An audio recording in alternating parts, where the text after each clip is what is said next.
Wonderful Wackadoodle Wednesday. Wackadoodle is the word. It is. And we are it's the May 31st, the last day of May. Can't not believe it.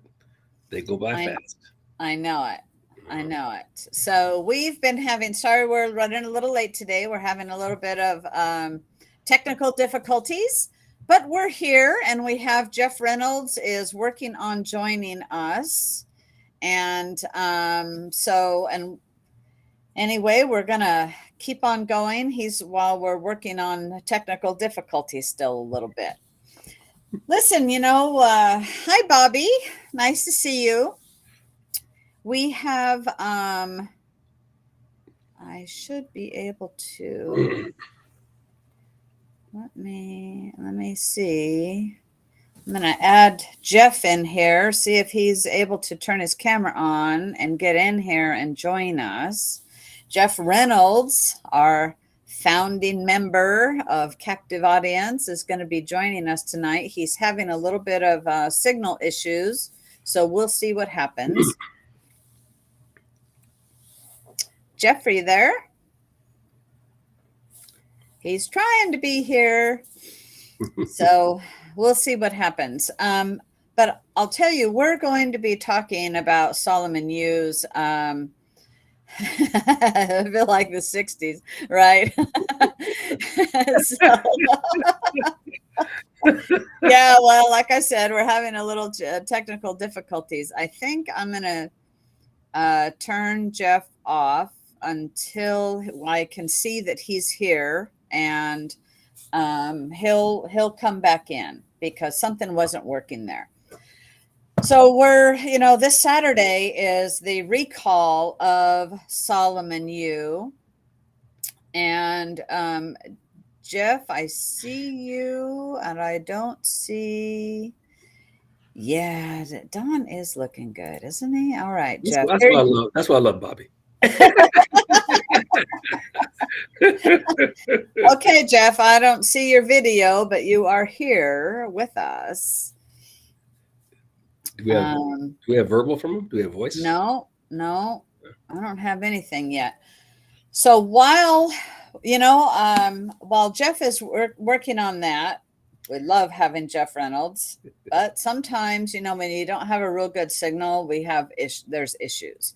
Like I did when I was in California. I kept getting frozen and dropped there at my in my niece's garage. And you know what was cool? I loved all the maps of the world that were in his, actually it was my Zach's garage, and on there I just went, oh yeah. And he does a lot of international work. I'll just leave that there. And so he's utilizing those maps of what he's looking at, and that was pretty cool. But the internet, he's hardwired, and the Wi-Fi was kind of sketchy. So I had received yesterday a text from David Bossie. And David Bossie was the 2016 Trump deputy campaign manager and the 2020 Trump rally advisor. I had the opportunity of meeting David Bossie and speaking with him a couple of years ago about Trump coming to Oregon when I was working on it with Solomon and also with Bill Courier and David Darnell. We were all working to get him here. David Bossie was one of the people that we spoke with about that. So his text says, I urge Oregon delegates to vote no on the Solomon Yu recall. America's most effective MAGA warriors are under attack in many states. In Oregon, that man is Solomon Yu. Let's see. Targeted for his steadfast support of President Trump. Don't help Oregon's never Trumpers defeat Trump's top supporter. And so I've got a video here we're going to play with David Bossie. So here we are. Hi, my name is David Bossie, and I'm president of Citizens United. In 2016, I had the distinct pleasure of serving as the deputy campaign manager for President Trump's winning presidential campaign. And after that, I served as the deputy director of the Trump-Pence presidential transition team. Now, I also serve as the national committeeman from Maryland. And in that position, I've had the pleasure of working with RNC members all across the country. None more effective than your national committeeman, Solomon Yu. Solomon is a conservative patriot who has served on the resolutions committee for many years. And without Solomon, I would not have been able to pass the censure resolution of Liz Cheney. And in that position, Solomon has led on the RNC to make sure that we hold China accountable for COVID. Okay, this is an important position that Solomon has, and he has done an exemplary job. He also serves as a member of the Presidential Debate Committee, a committee in which I chair, and Solomon does an amazing job on it. Solomon also personally asked President Trump just recently to come to Oregon to fight for Oregon during his presidential campaign, and President Trump has agreed to do so.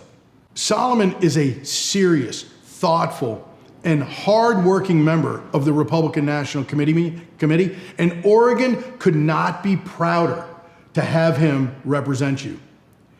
If you care about the conservative movement, if you care about having a warrior on the RNC, a fighter for everything we hold dear, then please ignore the negative and nasty accusations and send Solomon Yu back to the RNC.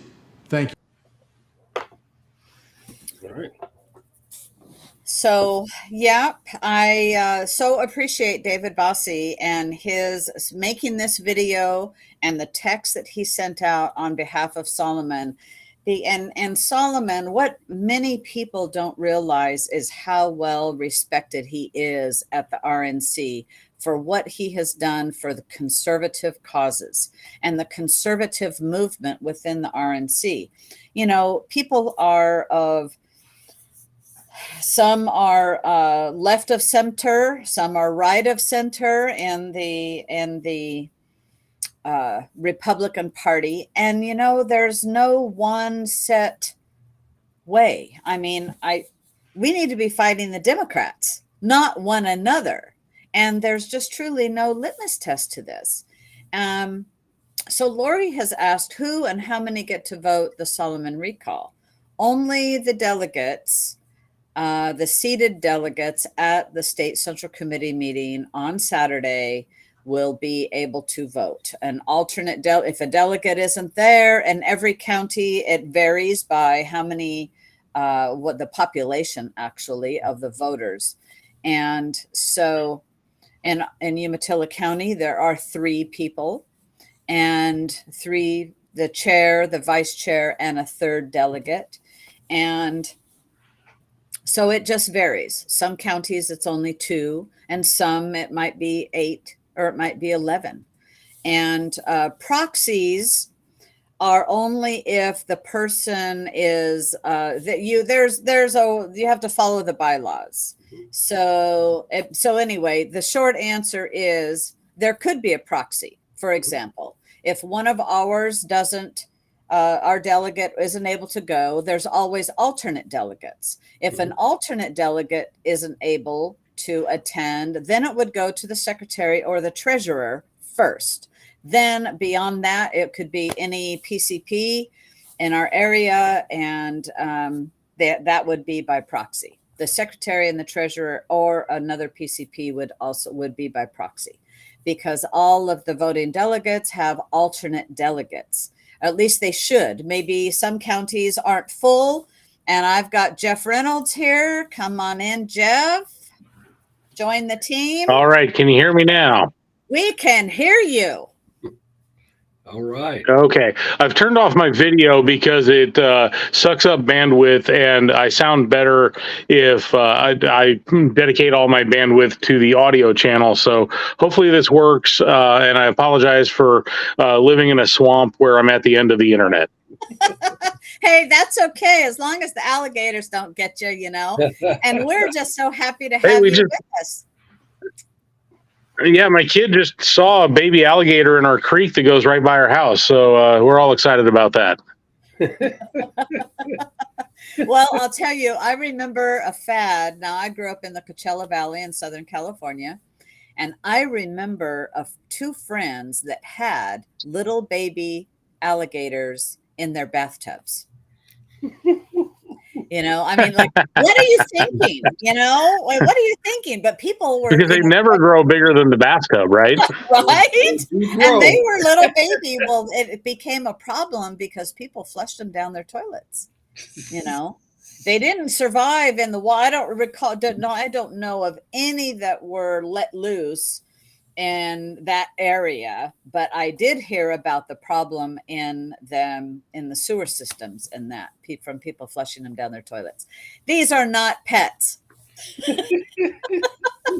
I can think of a lot of other things that aren't pets that should be flushed down the toilet, but that's a maybe we'll get into that in our conversation tonight. Okay, maybe. Well, listen, Jeff, it is wonderful to have you here. And I really, really appreciate the article that you wrote, you penned in PJ Media. The Oregon Republican Party embarks on embarrassing recall of its RNC representative. And I'm going to get that posted here.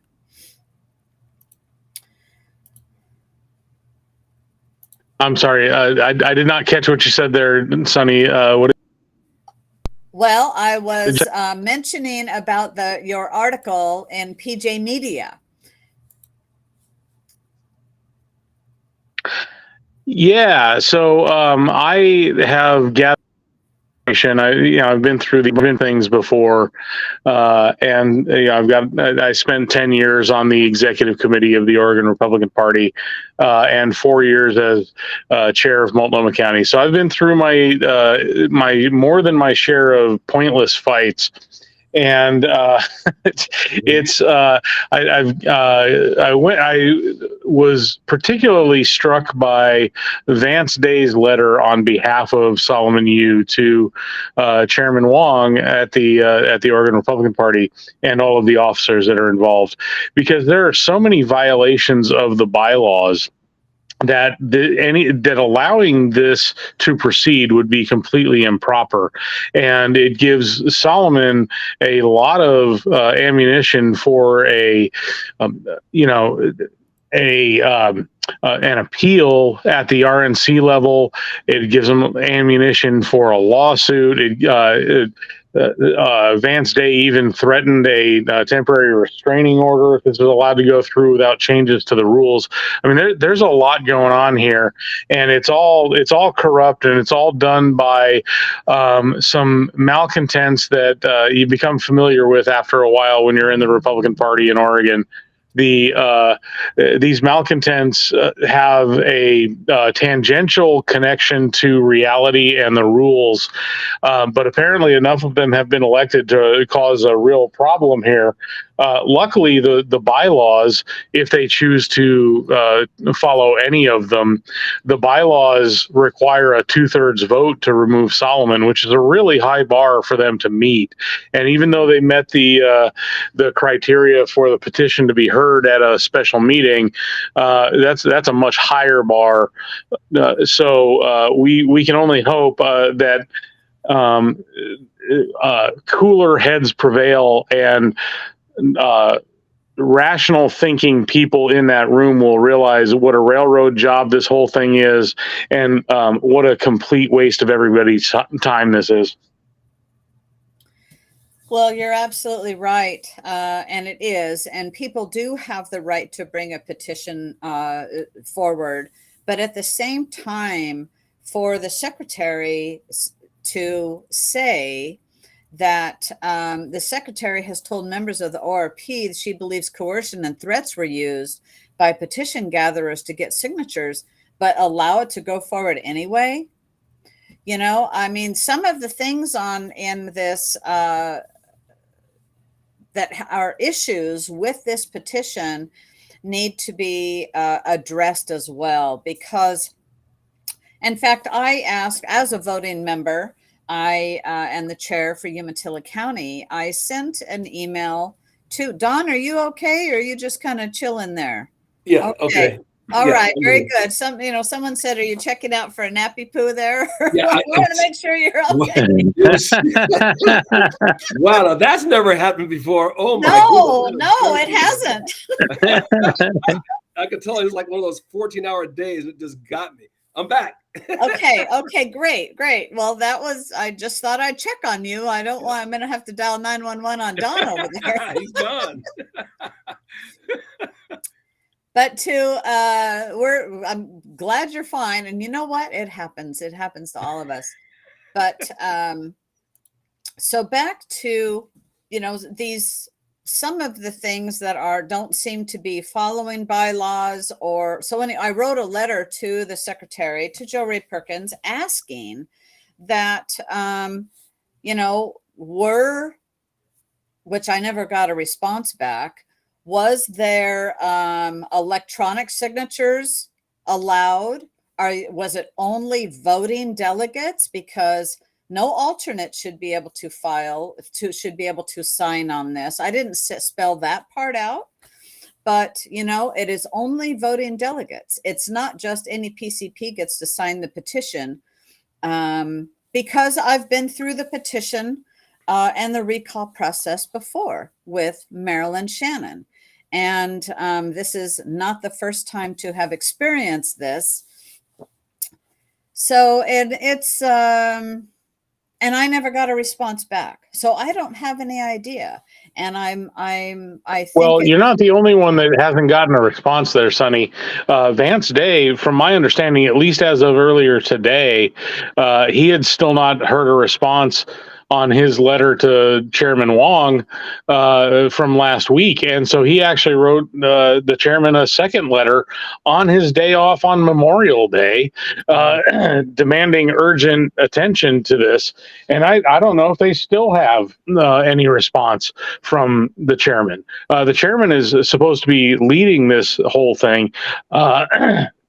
And if he can't lead, then we've got an even bigger crisis than we realized in the Oregon Republican Party. And the implications of this are really far reaching. It's not just about, oh, we took out some rhino. Ha ha. Yeah, it's, first of all, Solomon is anything but a rhino. He's the co-founder of the conservative caucus at the RNC. He has spent his entire time, he's been there a long time, granted, but he's spent all his time trying to consolidate conservative power over the people that would compromise and not fight the battles that need to be fought. So he's been one of the good guys. And the fact that they're going after him it will have far-reaching implications. It will drastically weaken the RNC, and it will also drastically weaken the ORP. Solomon has been instrumental in a series of fundraising events that he's coordinated from the county level all the way up to the state level. I still remember, I tell this story all the time. When I was I was never involved in politics, and then I got involved in the Tea Party. And from there, I was elected chair of Multnomah County Republicans in November of 2010. I had no idea what I was doing. And when the outgoing chair rather bitterly handed over everything to me to take over the party, he handed me a bank account with $127 in it. And so I started literally from zero to try to run a competent county party in the largest city in Oregon. And, so I set about to try to do some fundraising, and we hadn't done a Lincoln Day dinner in 4 years because the Secretary of State had fined our chair or our organization, two organizations prior to mine, $10,000, the entire take of our Lincoln Day dinner 4 years prior. And so everybody else was like, well, screw it. If we're going to get fined this much for late filing to the Secretary of State on our Lincoln Day dinner, then, nobody wanted to step up. So the one person, when I took over, the one person that volunteered to help me organize the event and arrange for a nationally known speaker was Solomon. He arranged to have John Fund, the Wall Street Journal columnist, come and give our keynote speech, and we raised more money that night than we had all century. So, and we kept that momentum rolling into 2012 and 2014. So, if it wasn't for Solomon, I don't know what I would have done.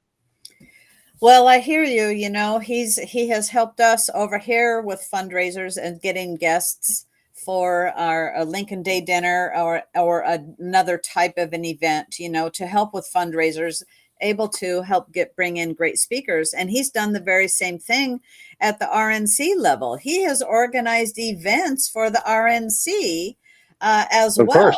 You know, they did one, if not two, Greek dinner dances and what, you know, he and Urania. So he's done a lot. He's been on every committee that there is with the RNC. And some think, well, term limits. Well, you know, term limits happen at the ballot box. They don't happen at a recall.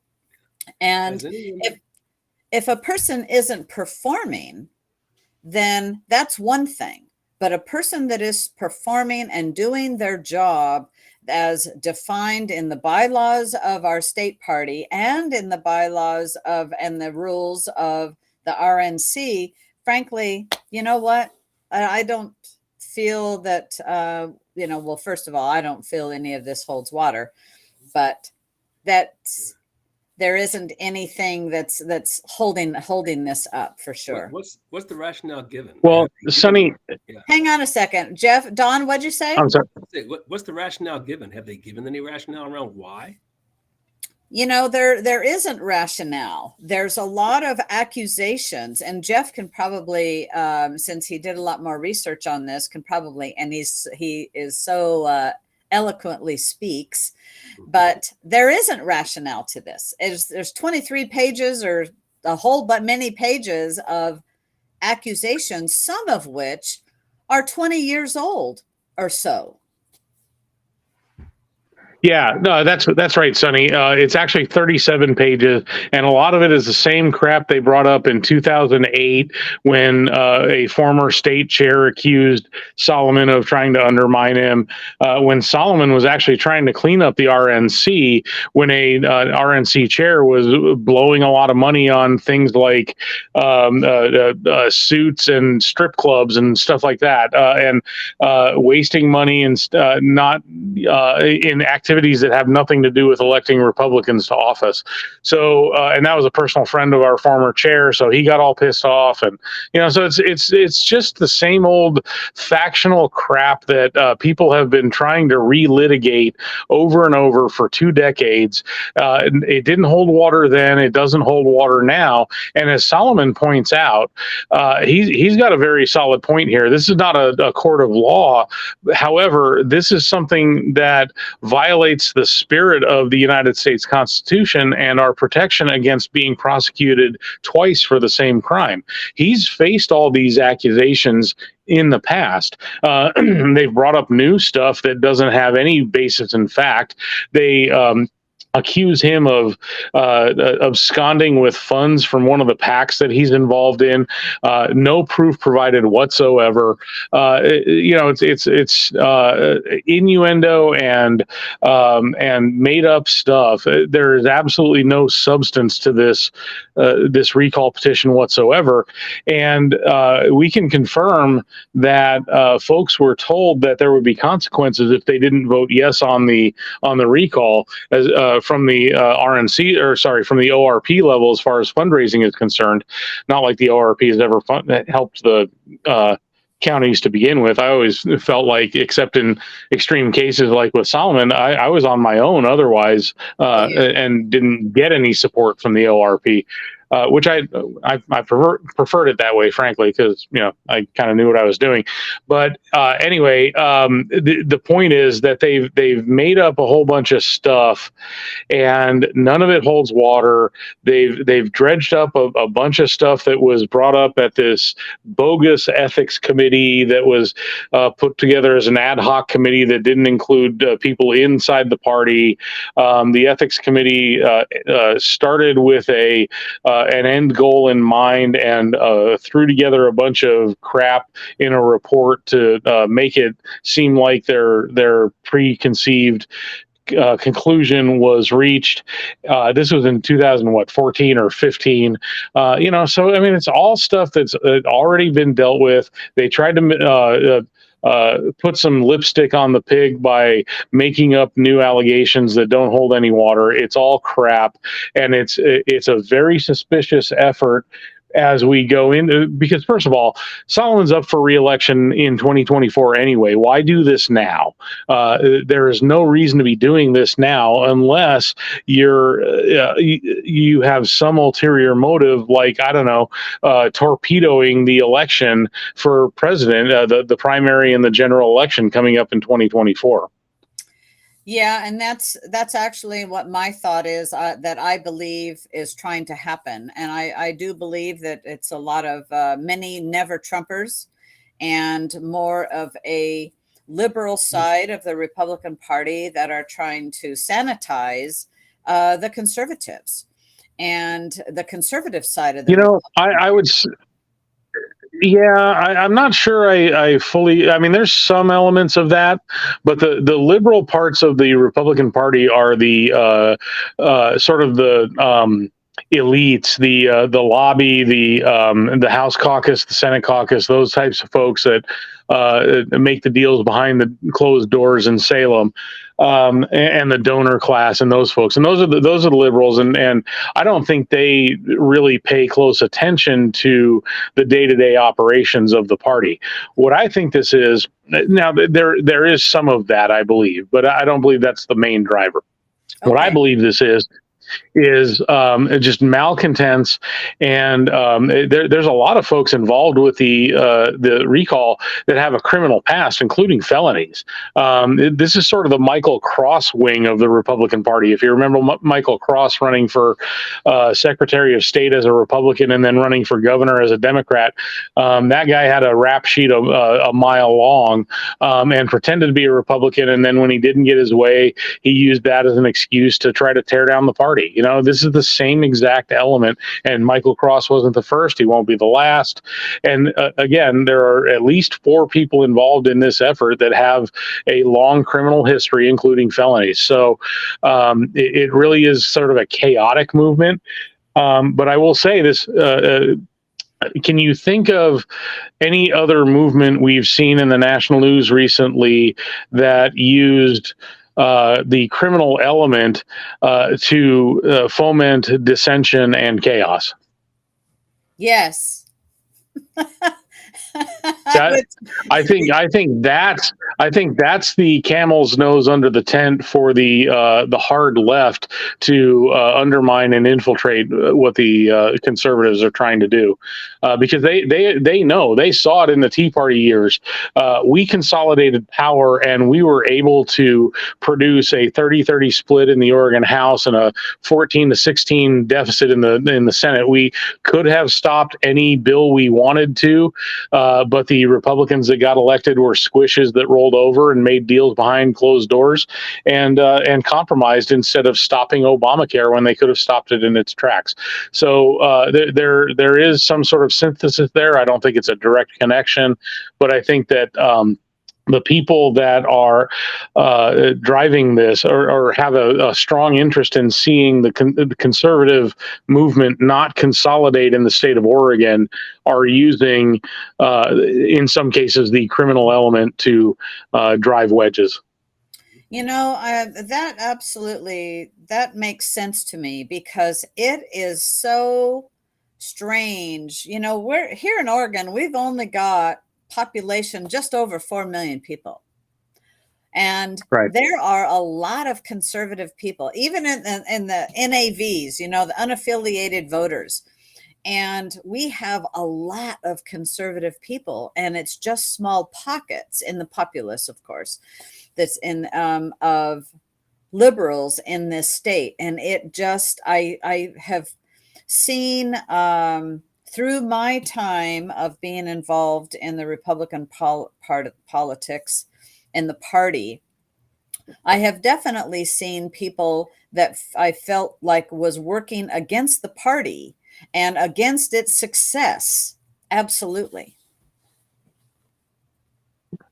Yeah, it really is consistent what we've seen, right? I mean, throughout the years, there is an element that simply wants to tear it down, to burn it all down, and does not want to organize. They want to do the opposite of organizing. They don't want to come together as a team and work together for legislative wins or legal wins or anything like that, electoral wins.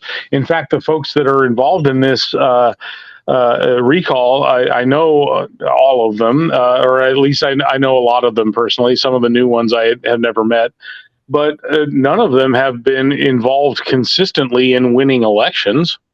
There's one thing that ties these people all together is that they've never actually had a consistent track record of electoral success. So what are we?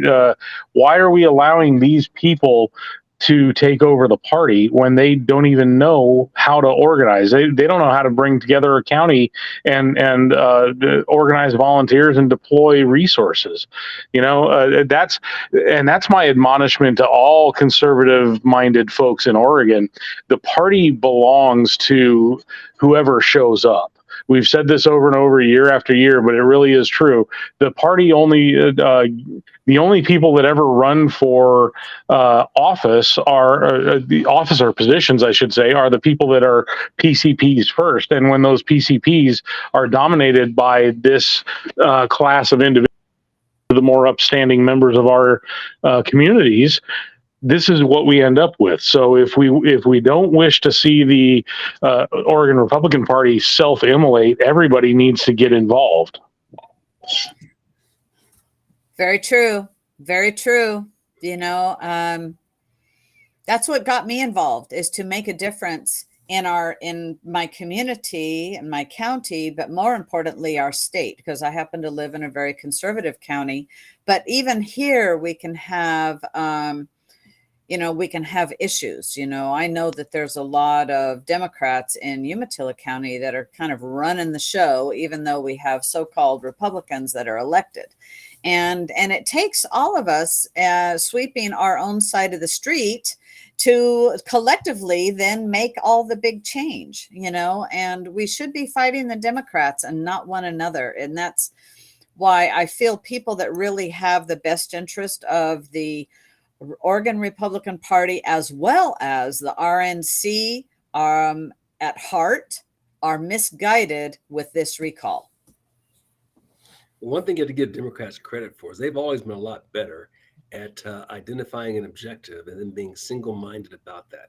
They've been without values and without principle, but they will pursue that, to the end. Whereas on the Republican side, it just hasn't. We don't have that religious fervor about it. It seems, only a small percentage of people are like that, and we need to basically steal a page from their playbook and be passionate about a position and sticking to our guns. I think part of the problem is it's so easy to be liked, and a lot of these people are doing things so they can be liked. They get in office and our positions are not popular, at least not with the popular culture. And so it's very hard to be man and woman enough to take those slings and arrows. Yeah. So, Jeff, did you read the article in Just the News by chance? I did, yeah. Okay, so I'm going to post that one there. And while you were trying to get on, I showed the video of David Bossie, and I read his text. And, so I do like this article as well as yours for PJ Media. And I'm just so glad that you're still writing with PJ Media. This could be because there's strands of this that could be that Solomon is being recalled because he backed Harmeet Dillon. I don't know. Solomon has served the RNC for 23 years. That's a lot of history, a long time. And actually that gives him seniority. He's number 3 in seniority at the RNC. Why would you remove somebody who's doing their job that has that kind of seniority? Will be a great strategic win for the other side. I mean, if you're them, you would do everything possible to help get him out. And if you could identify people on the so-called, well, the weak side of the Republican Party who are willing to run that for you, you're going to help them. So I have no doubt that that's being helped and assisted by the other side. I mean, the weaker the party is, the more likely they are to have their way. Yes, and certainly somebody who's been as effective as him, he'd be a great target to take down.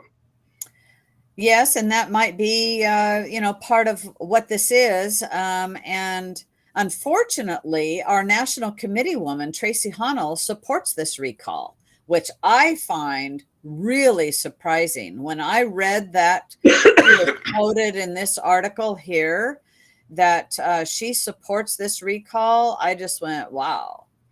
On what ground? Did she say anything about why? She's let's see. She says, let's see. Because while you're looking there, it doesn't speak too highly of her. Yeah, you're right. She said, I'm not involved with either organizing or circulating the petition to recall Solomon Yu. I do, however, support this recall. Instead of taking responsibility for the situation he put himself in and making an effort to make amends and bring people together, he's instead doubled down, making untrue accusations to deflect and distract people from the truth. It's time for the division that has surrounded him for more than 2 decades to end. Well, actually, I would like to know what situation did he put himself in? Yeah, that was all hot air. That is hot air. What it is that he specifically did. Yeah, I don't know. She also says nearly 60% of the active Republican county parties in Oregon signed the petition. So that makes me, the recall petition, now that makes me wonder, 60% of active Republican county parties. So that tells me that it could be even PCPs have signed this petition. Then those are not valid signatures. Only people that have a vote. It's as stated in our bylaws, the voting body can sign the petition to recall and then also vote on it. She says she's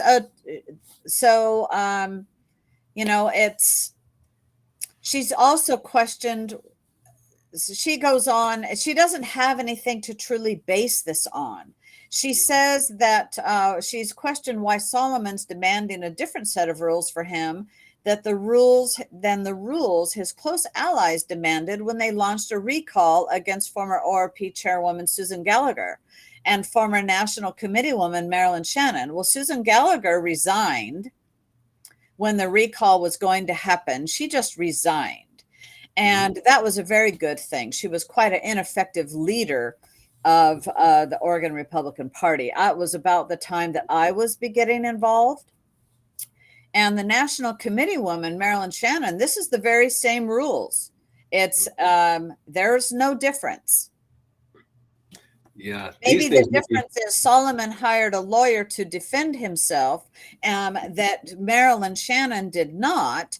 And in fact, Marilyn Shannon, because I was there during that, she was given, it was not 15 minutes on each side, 15 minutes pro and 15 minutes against and 10 minutes. There was a lot of time. If I remember correctly, and it's only going by memory, I've not reviewed any past minutes, it was something like 30 minutes because this is very serious. And there were egregious actions for our National Committee woman, Marilyn Shannon, to be recalled.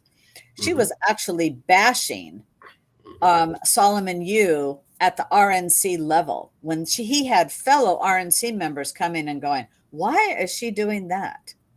Why is she doing that? And she was not because of her poor behavior, was not in the, Jeff is back. Sorry, Jeff. I don't know what happened. I was on another screen. So I'm sorry about that. Glad you're back. she as well did not, was not on any committees. She was like banned from all committees. She was ineffective as our national committee woman. Being Republican doesn't make you conservative. I think we all know that by now. Well, that's for darn sure. That's for darn sure. So, Jeff, are you back with us? Yeah, I'm here. Can you hear me okay? Yes. Oh, yes. Who are you going to call? Rhino Busters, Lori says. Yes, I can hear you, Jeff. Yeah, I know. I'm having a real difficult time staying connected here, so I'll do my best. Hey, that's okay. We're glad to have you here and glad that you've come on. And I'll tell you something about Solomon. He actually puts Oregon on the map in the Republican Party, as well. And he's argued to bring Trump here to Oregon. Why would people want to recall a person that is working to get President Trump to Oregon? Who wouldn't want to go I think one of rally? And along those lines, I think one of the most important points to make here is that there was a real threat that it would be at the 2016 convention in Cleveland when Trump officially accepted the nomination. There was a real chance that it would turn into a brokered convention and he might not end up being the nominee. There was a lot of rumors going around that, and I was there, and I think Sonny, you were there too, weren't you? No, I wasn't there. Actually, I wasn't, and I almost ran to be a delegate to go, and I regretted I did not. So no, I wasn't there. Oh, I was yeah. there for 2020, and okay, yeah. Right. So, but when we were there in the arena, there were real rumors. Like a lot of folks thought it was going to happen. So, one of the things that Solomon did behind the scenes was he was involved in the Rules Committee, and that's where actually a lot of the power really lies. And if you have enough people on the Rules Committee, you can change the way things go at the convention. And so Solomon used his position and garnered support among his fellow members of the Rules Committee to block an attempt to parachute in Paul Ryan as a compromise nominee so that we wouldn't be burdened with Donald Trump, who was sure to lose the election in November. So there was a real effort to get Paul Ryan to replace Donald Trump, and Solomon, you helped to block that by helping craft rules that would not allow that to happen. Thank goodness. Thank goodness. No doubt. Trump is the president we needed then. He's the president we need now. And people that are supporting him, I support them. And we have to get people that are in office that want the best for our country. They're not just there lining their pockets.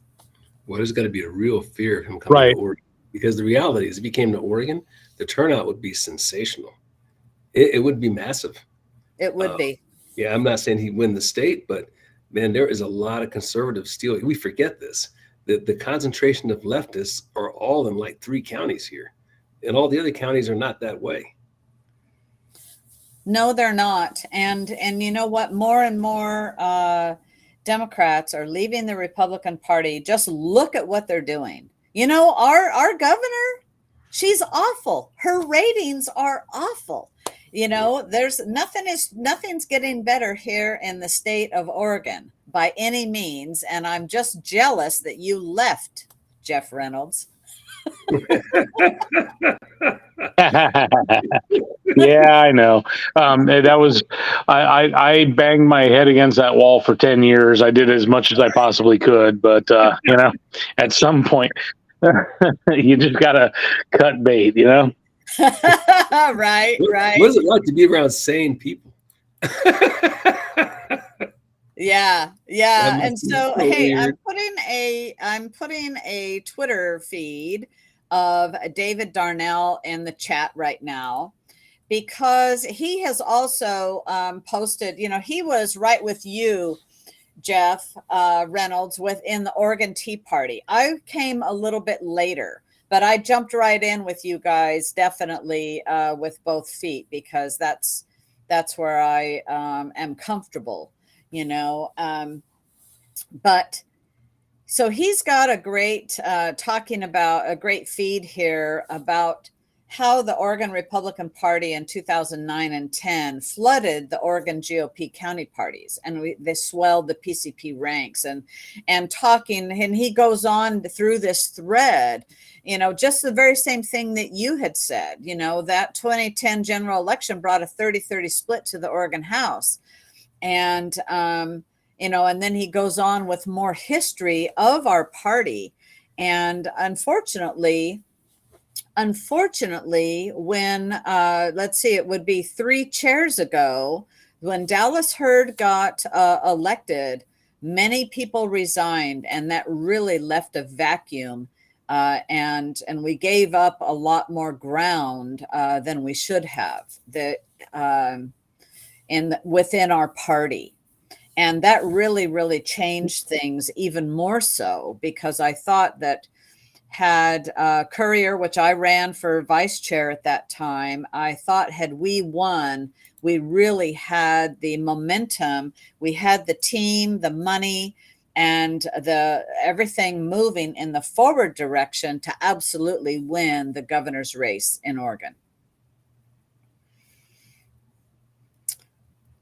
I agree with that. And I think that there's been a real brain drain from the Oregon Republican Party and the conservative movement in general. People are, between vote by mail and the Democratic supermajorities and the insanity of Portland, the utter Dante's hell of Portland, and all of the other things that have gone on, and COVID and all the rest. And I moved to Florida to be closer to family out here, but a lot of people have also left the state or left the party out of frustration. That and that was my biggest gripe throughout the 12 years I was involved in the Oregon Republican Party, that I never had a chance to fight the Democrats because I was too busy fighting the Republicans. Do we not remember who the real enemy is? And by the way, I'm all for rejecting rhinos and getting squishes out of positions of importance and getting true conservatives in. And by the way, so is Solomon Yu. But I am not. Let's not burn the whole thing down. And not everybody that's been there for a while is a useless rhino squish. A lot of folks are just out there feeling kind of lonely and trying to fight the good fight, but not really having any support or political power to move the needle. You, Don and Suni, are you guys are on that list, and Solomon and David Darnell, and we go back to Jeff Hyen from Marion County, and all these folks that were there for several years and were stalwart conservatives, but didn't have the ability to bring together sufficient resources to move the needle. Folks like that are not the enemy. Folks like that are if you get into the party, they're the first people you should get to know so that you can learn how to be effective in the position you've just taken. And that's why I got to know Solomon. And every time I had an interaction with Solomon, it was very positive and constructive. We don't need to burn it down. We just need to get people in there that maybe even if they don't know what they're doing, they have the ability to organize and the willingness to get the work done. That's another thing that I notice about all these people that are involved in the recall and the dissident, malcontent faction that I've had to deal with the entire time I was involved, was that they had no interest whatsoever in doing the hard work of keeping the party together and moving forward. Mm-hmm. Yeah, so very true. And egos get in the way, and where if you don't care, who gets the credit, you just want to get the job done. That's the type of thing that we need to do, and the attitude we have to have in order to move our party forward, is doing that. 100%. But there are those that need to be glory hounds and whatnot, and that part doesn't work. Hey, listen, I posted in the link in our comments there a story that was updated today that is from Coin News, that Oregon zip codes are donating the most money to Trump for 2024. You are kidding me. No. No, and it goes and it tells in here, like I'll just pick one. West Lynn, Oregon. Money donated per 1,000 people was $111.54. So the whole that town, that zip code was $3,412. Number of individual donations, $60 or 60 people. Now that is not taken into account PACs and these are individual donations. Beaverton, that zip code was $5,444. Lake Oswego, $3,051. Now here's one, LeGrand. Conservative LeGrand, 2,028, and it's only 20 people that have actually, that's made those donations there. So I thought that article was interesting. And so, Suni, that actually reminds me. I'm sorry. Go ahead. So that reminds me, I was involved in the Ted Cruz campaign. And one of the things that first came out at the very beginning of the Ted Cruz campaign was they published a map of the top 5 states that showed social media support for Ted Cruz's presidential campaign. And Oregon was on that list. Top 5 involved, engaged activists who wanted to see a conservative like Ted Cruz win the nomination. So there's a lot of passionate conservatism in the state of Oregon, whether you're a Trump supporter, Cruz supporter, DeSantis, whoever, Right. Even if it's, I don't know, Mike Pence or somebody, whatever it is, there's a lot of untapped potential in the conservative cause and folks that live a conservative lifestyle and want to see that the America we grew up in to be preserved. Well, if there ever was a part of the country that would feel the results of what happens if you don't do it, is people in Oregon and Washington and California. They're living the nightmare of what happens when you have one party rule for 30 or 40 years in a row. So that might be the saving grace in all of this. Maybe the pendulum has swung as far as it can swing and is about to take a huge flyer back the other direction. Maybe just take a look. I was talking to my sister about this the other day. If you put things down on paper, objective facts about what things look like 3 years ago versus now, it's just undeniable. What were gas prices, like $2.11 a gallon or something, right? As just objective facts. The lowest Black unemployment rate in history, the lowest teenage unemployment rate, the lowest white unemployment rate, the lowest Hispanic unemployment rate. I mean, every number you can measure, we were better off. Low inflation, manufacturing jobs were back. It's just incredible. And energy surplus. And now you look at where we are, all because of one party rule. Right. 100%. Yeah, and look what they did. The guy that wanted to take out the deep state that's really running this country. Yeah. Right. It's right. Absolutely. But you know what? We don't have credibility around our elections. It's appalling. We're like a banana republic right now. Nobody even believes in election. Whoever thought we'd come to this? It's absolutely right. But we had to, I feel part of Trump, what he's done is waking up the people to the issues in our country, to the corruption, because, you don't want to go there, right? I don't want to see that, but people, it's woke us up and calling the truth out and so that we can turn this country around before it is too late. Yeah, I mean, I hate to say it, but I think one day we may look back on this whole moment of the last 3 years. It was actually a good thing. It was good that they forced us to walk around wearing a mask. It was good that they forced us to lose our jobs over getting a shot. It was good that we got, we got really weird people dancing around in women's underwear in Target. If that's what it took for you to finally wake up, then that's what it took. Well, yeah, there's a lot of crazy stuff happening. Hey, listen, I posted just real quickly here. I posted 2 other stories. One of them is there was a bill today, a new bill to steal the kicker refund. I don't know what happened. The hearing was today. I'm sorry, I don't know what happened on that hearing.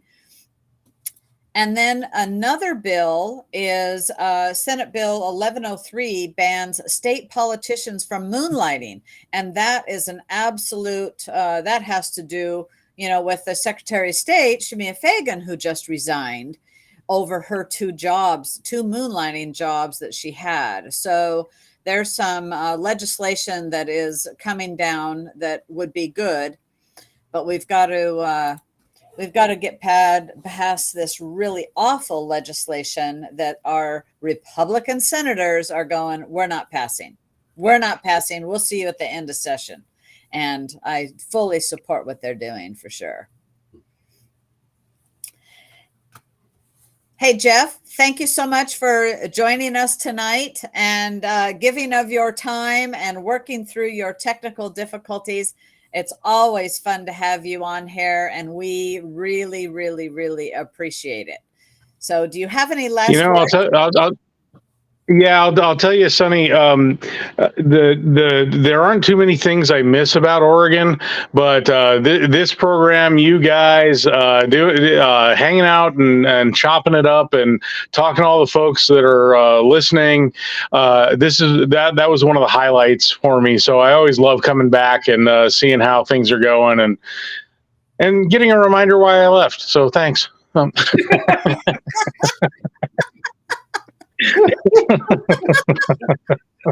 yeah, well, thank you, Jeff. We miss you very, very much. Yeah, I miss you guys too. Okay, everybody, good night. Share the message, spread it around, and stay safe. And hey, Sonny, real quick, yes. can I, if there's anybody, before we go, if there's anybody that's asking or wondering how they can help stop this recall, this bogus recall, they need to contact their county Republican Party officers, the chair, vice chair, secretary, treasurer, and the delegates. Contact every single one of them and demand that they vote no on this recall. Very good. Very good. I should have said that actually, but very good, Jeff. I'm glad you did. And because that is exactly it. We are representing our PCPs. And so we certainly want to hear. So thank you very, very much. Don, do you have any parting words? No closing thoughts other than we know we're in a dogfight. They started this war and it's up to us to finish it. So let's stay after it. This is winnable. Okay, now I want to, Jeff. Are you writing a new book? I have a couple in the pipeline, but I haven't gotten far enough along the road to really say anything yet. Okay. Well, Don Anderson has written he's compiled his dad rants, and I ordered 3 copies, Don. Oh, that's awesome. Yes, and I just got them. So I started reading it, and I'm liking what I'm reading. So my husband has a copy. I've got a copy. Mom's got a copy. We can all mark our own up, whatever we like to do. My husband, he makes notes in books, and that's so awesome. It's so fun. Well, hey, shoot me a link to the book, and I'll check it out. Okay, sure. Okay, we will do that. All right. So anyway, just wanted to give a little plug there. And thank you, guys. Thank you, everybody. Share and you can also do it on Kindle. Yes. Good night, everybody. Good night, everybody.